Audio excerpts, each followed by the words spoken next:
जल भोजन में अधिक मात्रा में पाया जाने पोषक तत्व है। ये दो पोषक तत्व से मिलकर बना है। ये दो तत्व ऑक्सीजन और हाइड्रोजन है। हाइड्रोजन के दो परमाणु जोड़ ऑक्सीजन के एक परमाणु मिलकर जल बनता है।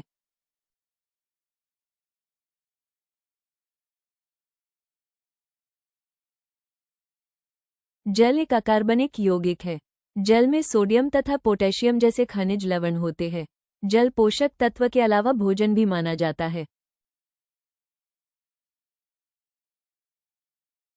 जल के कार्य। एक वयस्क व्यक्ति के कुल शरीर के भार का लगभग 60% तथा बच्चे के शरीर का लगभग 75% भाग जल होता है। ये सभी कोशिकाओं और ऊतकों का मुख्य तथा आवश्यक अवयव है। जल शरीर के सभी द्रव्यों जैसे रक्त, लार, पाचक रसों, मूत्र, मल तथा पसीने को तरलता प्रदान करता है।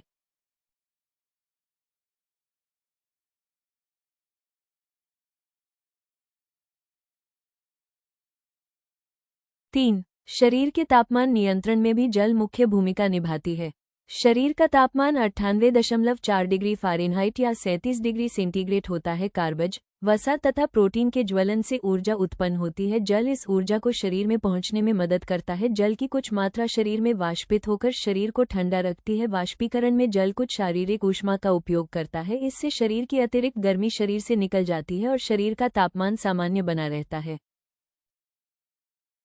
4. जल एक अच्छा विलायक है। सभी तत्व तथा पदार्थ को अपने में घोल लेता है तथा रक्त के माध्यम से शरीर के विभिन्न भागों तक पहुंचता है। व्यर्थ पदार्थों को शरीर से निकालने में मदद करता है। जल शरीर के सभी कोशिकाओं को गीला रखता है। लार तथा अन्य पाचक रसों में उपस्थित जल पाचन तंत्र में भोजन की गति को नियंत्रित करता है। दो जोड़ों के बीच एक प्रकार का द्रव्य होता है। इस द्रव्य में अधिकतर भाग जल का होता है। द्रव्य में पाया जाने वाला ये जल जोड़ों के संचालन में सहायता करता है।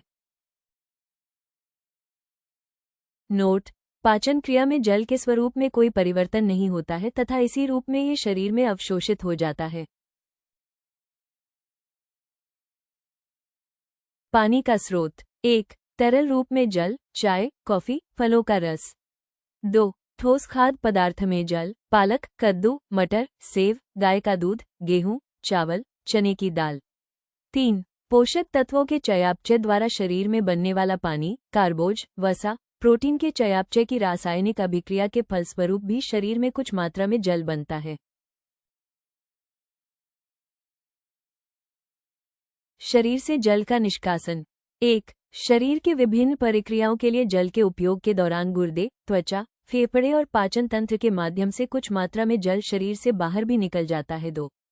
पसीने के माध्यम से त्वचा से काफी मात्रा में जल शरीर से बाहर निकाल जाता है। 3. गुर्दे से मूत्र के रूप में जल शरीर से बाहर निकल जाता है।